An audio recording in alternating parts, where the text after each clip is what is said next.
ఒక భక్తుడు అంటాడు, భూలోకమందు దేవుడు మనకిచ్చిన ఆయుధము స్తుతి. ఆమేన్. దేవుని నామాన్ని మనము ఎంతగా ఘనపరుస్తామో అంత దీవెన దేవుడు మనకు స్తుతిలో దాచి ఉంచాడు. హల్లెలూయా. మరొక భక్తుడు అంటాడు, స్తుతి స్థితిని మారుస్తుంది అన్నది నిజంగా వాస్తవము. హల్లెలూయా.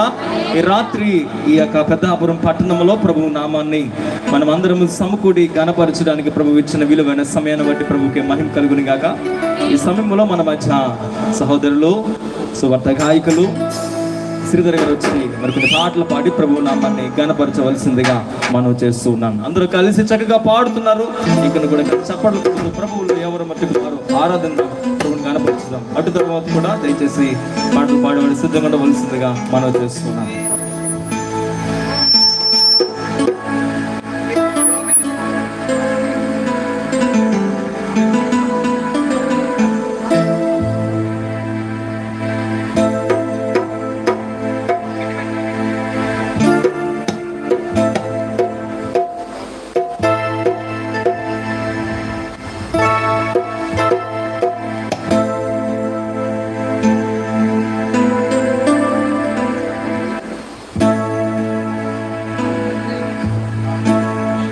హల్లెలూయా.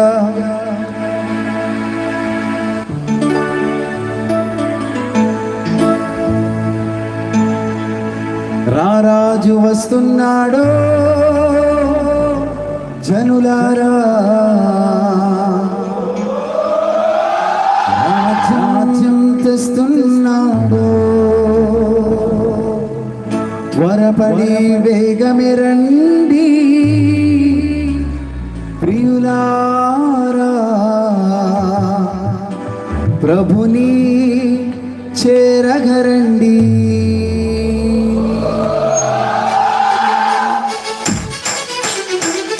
అమే దగ్గరికి చప్పట్లు. ఆయన నీకోసం నా కోసము వాళ్ళు రాబోతున్నారు.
ఈ పాప ఫలితము ఈ రోగ రుగ్మతలు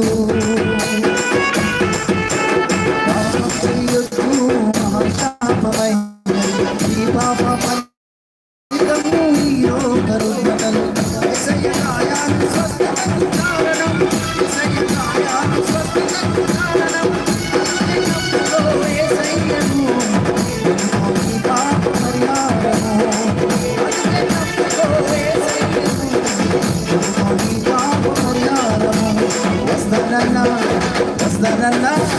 వస్తనన్న యేసురాజు వస్తనన్న బహుమానం వస్తనన్న యేసురాజు వస్తనన్న బహుమానం